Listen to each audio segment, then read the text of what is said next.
Well, I've had a quick squiz around there. I can't see anything, you know,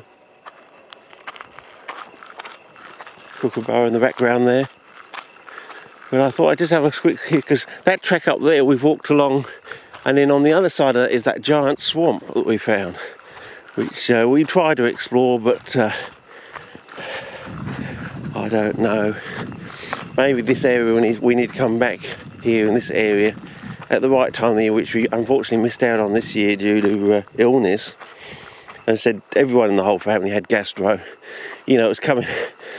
Yeah, everyone was massive loads of washing and stuff like that. So yeah, so everyone had, and ever since I've had that, every now and again, every few days, my nose and sometime during the day will just run. It's like having a blood nose, but it's just you know, your nose is running sort of thing, which is unusual. I never in the past experienced anything like that, but this looks good. Look at that. I don't know if we can pick up any signs of anything that has actually grown on this, you know, soil here. You know, any sun dews, you know, if it's a good hookery side or something, or it's had glids on it, or something like that. Yeah, botanise the hell out of that sort of thing, you know. But or what could grow in here? So might be worth just coming back to have a bit of a squiz, because as I said, there's a big, massive swamp on the other side of that path you can get through up there a bit. So, and we still haven't taken that full path that runs along the side all the way up to our other pools up there. So I was hoping to do that this year, but it never eventuated. Wild rose, I think, if I'm not mistaken. I probably am mistaken.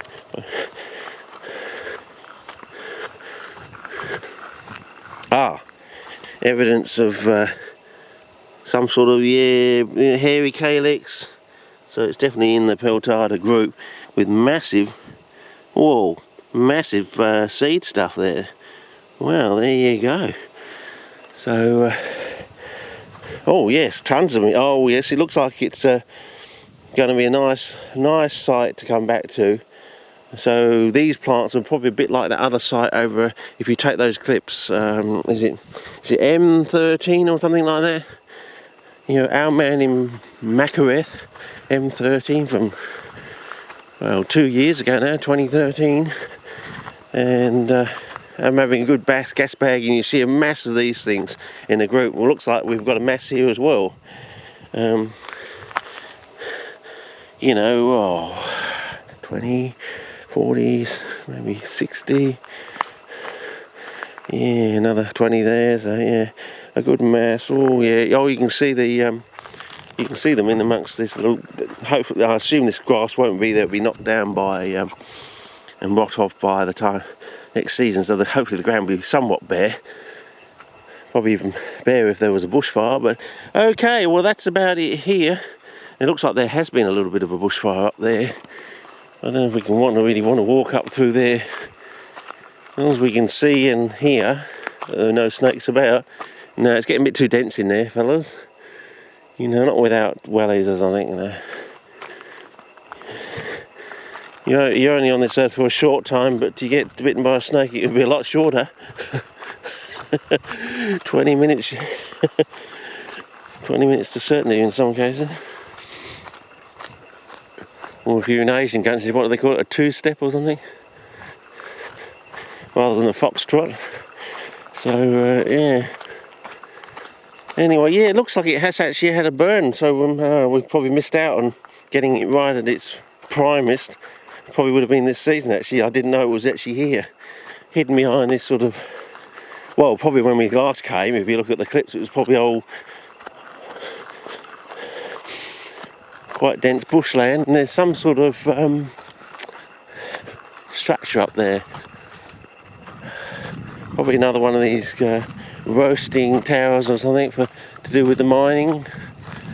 Something, yeah, I don't know, something up there. Maybe we can get to it. I don't know. Maybe we'll just visit it next season during the wet.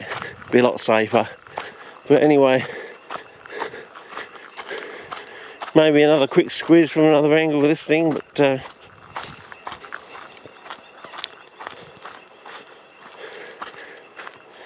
So far it doesn't look promising at this time of year, but you never know what else might grow at other times of the year that might already have gone dormant.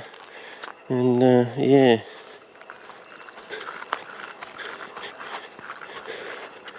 Because I'm always hopeful that there's a U-trick that sort of does the opposite, you know, it's taken the other approach, you know. It does all its growing during the wet is nondescript leaves, and then flowers either side of the dry sort of thing, you know, or during the dry sort of thing, or somewhere in the dry, you know, when no one's out there, you know, stinking hot day, 46 degrees in the shade, nothing on the ground except flower stalk coming up, you know, and maybe a mass of flower stalks. Maybe it could be the fact that it only puts up 1 or 2 flower stalks that no one sees it, but there is lots of other stuff on the thing. You never know.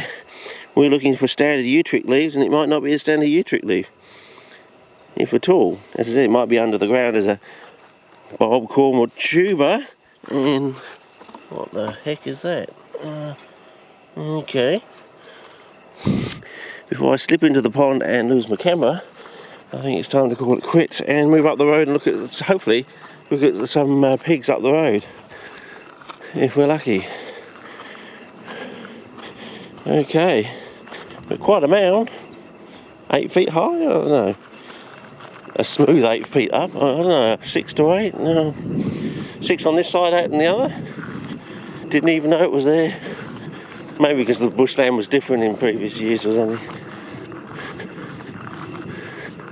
Well, it usually comes back the same, I think we've learnt that. Oh well. Maybe I'll take a short drive clip or something, but anyway, over and out for now. But well, I think we'll definitely be coming back next season here, 2016. Hopefully at the right time of the year, if I don't get any illness next year. Assuming I'm still here, of course. Okay, over and out.